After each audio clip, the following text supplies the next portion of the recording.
Wow. Hey guys. Hello. That was my explosive intro. This is like, it's just like, showtime. Oh my god. Beetlejuice. Beetlejuice, that's what I thought of.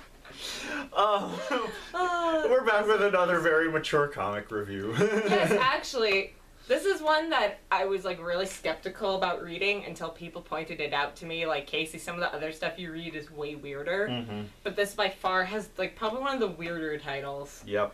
I haven't read it yet, and you just from the synopsis, I'm down. I'm down to clown with this.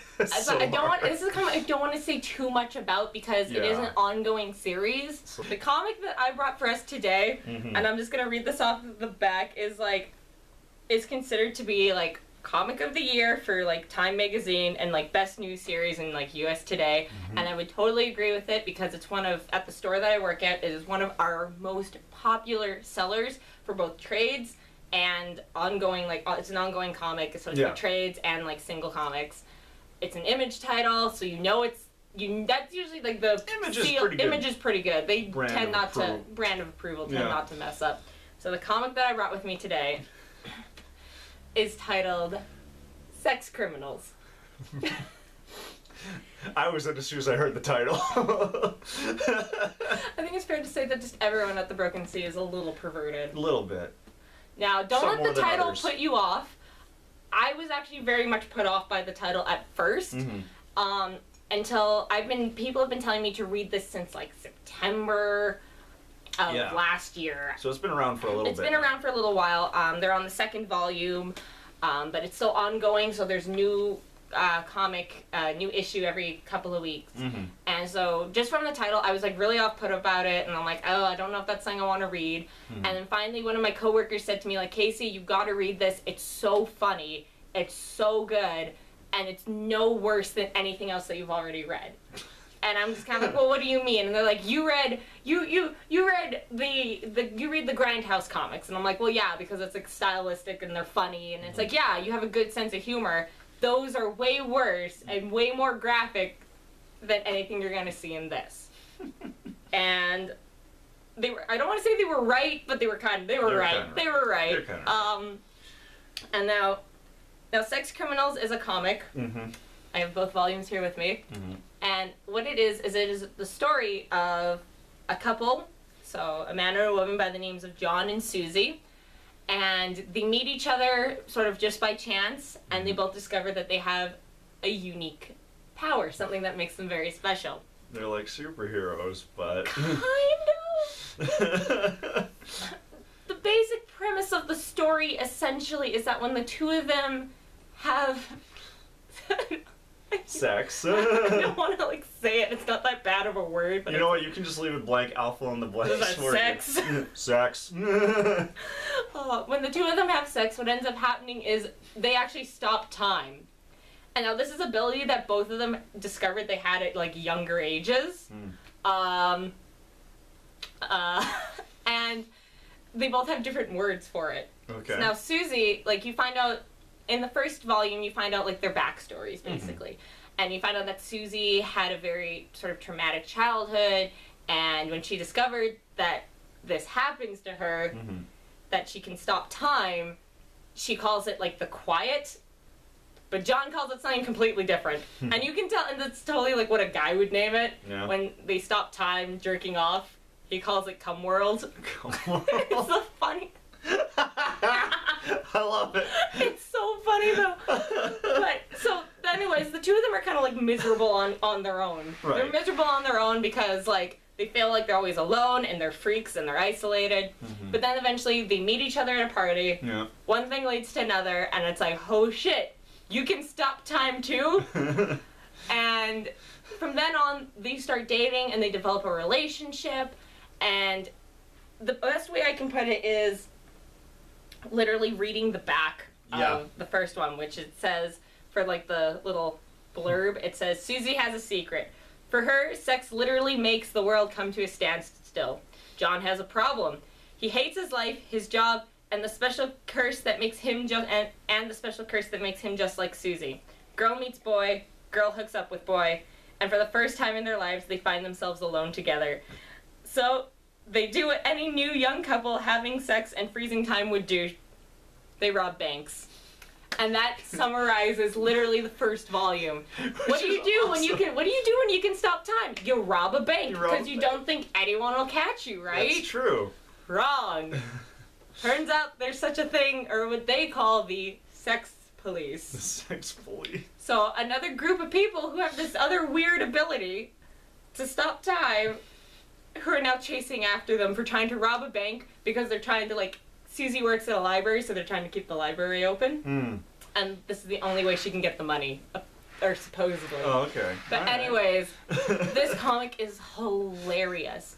And it sounds so weird and so messed up. I love it. I swear, like, it's probably one of, like, the best written things I've read in a long time. So you agree with all the praise it's getting? I agree right with now? all the praise that it's getting.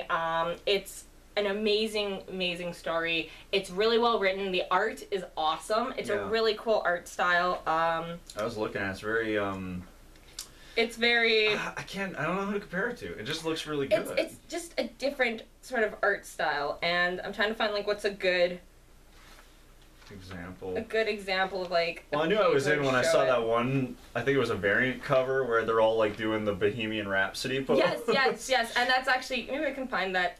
I think it was right at the back. There's a part here where Susie gets up on a table and she sings Bohemian Rhapsody. That is, well, I mean, who doesn't enjoy Bohemian Rhapsody? Exactly. Except for communists. So yeah, here. But actually I love this scene where she's singing Bohemian Rhapsody because they explain, it says, so here Susie starts singing Fat Bottom Girls, not Bohemian Rhapsody. Fat Bottom Girls by Queen. Yeah. Legally though, that was an issue. So in the little white word bubbles, it's just the authors and the writers commenting, saying about how they couldn't get the license. And it's hilarious. So I mean, you can read it like singing the whole song through your head for each bubble, but the stuff they have written in the bubbles is so funny. It's not the lyrics because they couldn't. It's not the lyrics. It's like. So then it says, we tried to get the rights to use the lyrics for the original comic, but just couldn't get it worked out in time. It was okay though. We did this gag with the little post-it notes, and the scenes still played out okay. But if you're reading this, we clearly either couldn't afford the lyric usage, or they weren't made available to us, or the lawyers just couldn't move money fast enough. And then it says, we've almost harassed poor Brian May at this point. They have a good sense of humor. So it's a really good sense of humor. I'm gonna get this immediately. I highly recommend it. Like I said, it's probably like, again, I bring the weirdest titles. And I love it. But this is, again, something that, like, whereas usually I bring things where I always praise them for, like, it's fun and easy to read. It's like, it has good gags in it. You don't have to think too hard about it. But this is one where literally... It's a good story. It's a good story. And it actually makes you think just about our culture and, like, how things these days, like, sex isn't as taboo as it used to be. Yeah, no. And, like, it's... The best thing I can say about it is something that a friend had asked me about it. So I texted them that... I had read the first 2 volumes of Sex Criminals, that it's really good and I enjoyed it, but can only describe it as being both funny, perverted, and as well as thought-provoking. Mm-hmm. It's a title that I would both love to suggest to people, but also be afraid to recommend because, again, you don't want to be judged. I don't care. I totally want to walk up and be like, sex criminals, please. Sex criminals. Oh, you have... And it's funny because at the place that I work, we actually have people coming in and, like, asking for it, being like, oh, I've heard really good things about this online. Like, do you have any comics of it? Do you have the issues? Do you have the trades? Yeah. And I think that was another thing that pushed me more towards to reading it, too. Well, and it's, generally something's got a lot of good word of mouth. It's... Exactly. And what is it here on the second, on the back of the second trade? It's like, it's the... award, the Eisner Award for Best New Series it won. Holy crap. #1 New York Times bestseller, the Harvey Award for Best New Series. Like, it's getting a lot of praise. For sex criminals. For sex criminals. Again, the title is just so weird. I love it. But if you have a good sense of humor, and I think sex is one of those things everyone feels really weird about. And, like, this points out just, like, how awkward it really is. And it's it's hilarious, and it's thought-provoking, and all that jazz if you're looking for a really good read. But, again, mature readers only. Mature readers only. I'll say mature, but I mean, like, Read it to your kids before they go to sleep. I think we went on a big tangent. We did. That always happens. We were doing good. We were. We're getting better at this. But anyways, so Sex Criminals is the title. Sounds strange. Do not be off-put by it. I highly recommend it. It's so pumped really to read it. good comic. It's like I said, it's funny, it's provocative, and it's thought-provoking. And that's so weird of a combination to say that it exists, but it does. Especially for a title called Sex Criminals. Exactly. Like, again, even with the title, you need to have a sense of humor. Oh, exactly. And obviously, if you're watching our show, you're probably fucked in the head too, so. Yeah, let's face it. Let's face it, there's a little bit of a pervert in all of us, I think. Yes. I can edit this. Sex Criminals. It's good. Great title. Highly recommended. Buy that shit. Buy it. You can get it in trades or in... It's in trades. You could try to get all the... It's been out since September, right? It's been out for a while. So individual issues might be a bit harder. They might be a little hard to find. You might be able to find them, but it wouldn't surprise me if you bought the first 2 volumes and then you were able to get caught up, and you might be able to find like the more recent trades. Yeah. Or singles. So, well, the trades are only $15 each, so. Yeah, exactly. It's not bad. So it's not that bad. Image.